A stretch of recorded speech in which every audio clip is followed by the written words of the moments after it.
Now it's time for dessert. We're having some orange and rosemary muffins. Start by adding the eggs, oil, and sugar to the bowl. Combine these really well.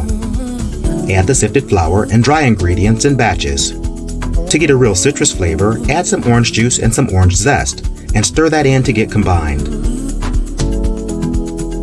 Prepare a muffin tin by rubbing the bottom and sides with oil, then pour the mix into the tin. Bake them at 425 degrees for the first 5 minutes, then turn them down to 350 for the remaining bake.